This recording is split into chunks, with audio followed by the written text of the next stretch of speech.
KaraokeBooks. Ozma of Oz. Lyman Frank Baum. Audiobook. Author's note.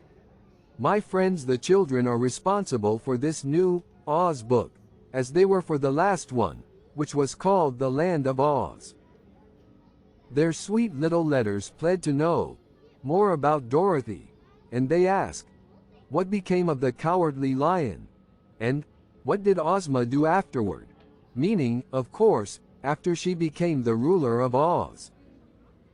And some of them suggest plots to me, saying, please have Dorothy go to the Land of Oz again. Or, why don't you make Ozma and Dorothy meet, and have a good time together?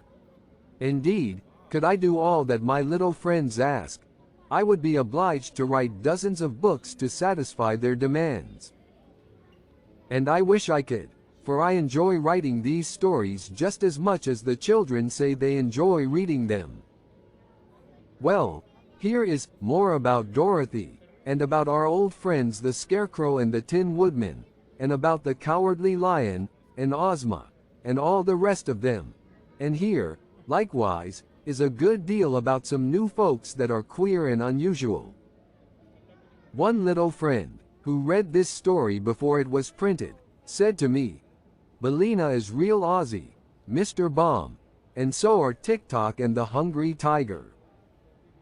If this judgment is unbiased and correct, and the little folks find this new story real Aussie, I shall be very glad indeed that I wrote it.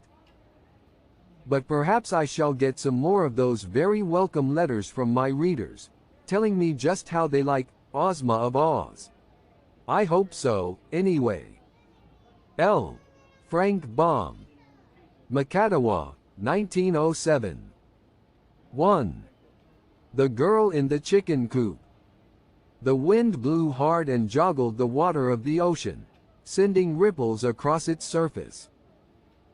Then the wind pushed the edges of the ripples until they became waves, and shoved the waves around until they became billows. The billows rolled dreadfully high, higher even than the tops of houses. Some of them, indeed, rolled as high as the tops of tall trees, and seemed like mountains, and the gulfs between the great billows were like deep valleys. All this mad dashing and splashing of the waters of the big ocean, which the mischievous wind caused without any good reason whatever, resulted in a terrible storm, and a storm on the ocean is liable to cut many queer pranks and do a lot of damage. At the time the wind began to blow, a ship was sailing far out upon the waters. When the waves began to tumble and toss and to grow bigger and bigger, the ship rolled up and down, and tipped sidewise, first one way and then the other, and was jostled around so roughly that even the sailor men had to hold fast to the ropes and railings to keep themselves from being swept away by the wind or pitched headlong into the sea.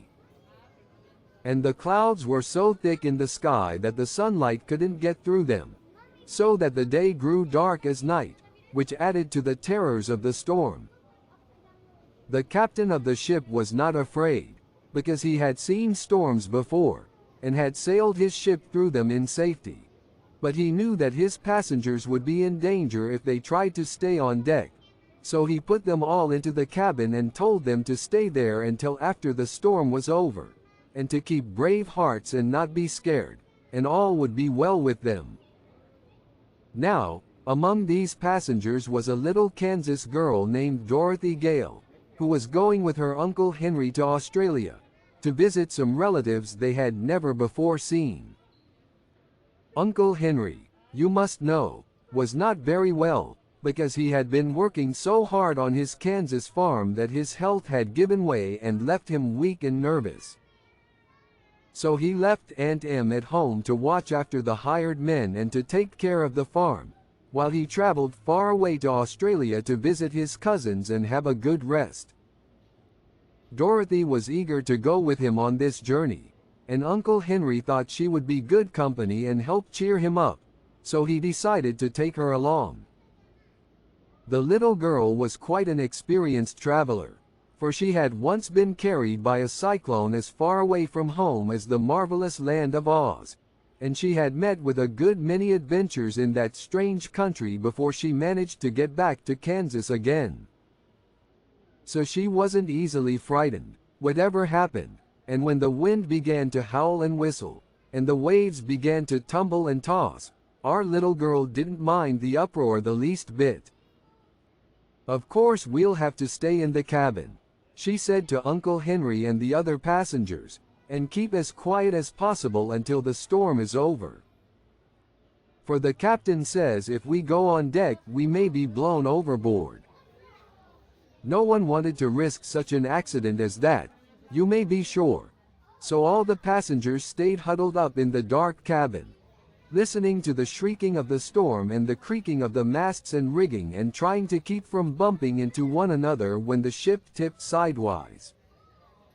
Dorothy had almost fallen asleep when she was aroused with a start to find that Uncle Henry was missing. She couldn't imagine where he had gone, and as he was not very strong she began to worry about him, and to fear he might have been careless enough to go on deck. In that case he would be in great danger unless he instantly came down again. The fact was that Uncle Henry had gone to lie down in his little sleeping berth, but Dorothy did not know that.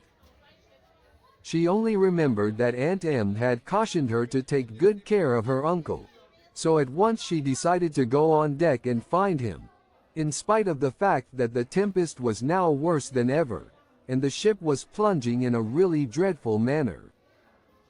Indeed, the little girl found it was as much as she could do to mount the stairs to the deck, and as soon as she got there the wind struck her so fiercely that it almost tore away the skirts of her dress. Yet Dorothy felt a sort of joyous excitement in defying the storm, and while she held fast to the railing she peered around through the gloom and thought she saw the dim form of a man clinging to a mast not far away from her. This might be her uncle, so she called as loudly as she could. "Uncle Henry! Uncle Henry!" But the wind screeched and howled so madly that she scarce heard her own voice, and the man certainly failed to hear her, for he did not move. Dorothy decided she must go to him, so she made a dash forward, during a lull in the storm, to where a big square chicken co-op had been lashed to the deck with ropes. She reached this place in safety, but no sooner had she seized fast hold of the slats of the big box in which the chickens were kept than the wind, as if enraged because the little girl dared to resist its power, suddenly redoubled its fury. With a scream like that of an angry giant it tore away the ropes that held the coop and lifted it high into the air, with Dorothy still clinging to the slats. Around and over it whirled, this way and that, and a few moments later the chicken co-op dropped far away into the sea, where the big waves caught it and slid it uphill to a foaming crest and then downhill into a deep valley, as if it were nothing more than a plaything to keep them amused. Dorothy had a good ducking, you may be sure, but she didn't lose her presence of mind even for a second. She kept tight hold of the stout slats, and as soon as she could get the water out of her eyes she saw that the wind had ripped the cover from the coop, and the poor chickens were fluttering away in every direction, being blown by the wind until they looked like feather dusters without handles. The bottom of the co-op was made of thick boards, so Dorothy found she was clinging to a sort of raft, with sides of slats, which readily bore up her weight. After coughing the water out of her throat and getting her breath again, she managed to climb over the slats and stand upon the firm wooden bottom of the coop, which supported her easily enough. "Why, I've got a ship of my own," she thought, more amused than frightened at her sudden change of condition. And then, as the co-op climbed up to the top of a big wave, she looked eagerly around for the ship from which she had been blown. It was far, far away, by this time. Perhaps no one on board had yet missed her, or knew of her strange adventure. Down into a valley between the waves the co-op swept her, and when she climbed another crest the ship looked like a toy boat. It was such a long way off. Soon it had entirely disappeared in the gloom, and then Dorothy gave a sigh of regret at parting with Uncle Henry and began to wonder what was going to happen to her next. Just now she was tossing on the bosom of a big ocean, with nothing to keep her afloat but a miserable wooden hen co-op that had a plank bottom and slatted sides, through which the water constantly splashed and wetted her through to the skin. And there was nothing to eat when she became hungry, as she was sure to do before long, and no fresh water to drink and no dry clothes to put on. "Well, I declare," she exclaimed, with a laugh. "You're in a pretty fix, Dorothy Gale, I can tell you.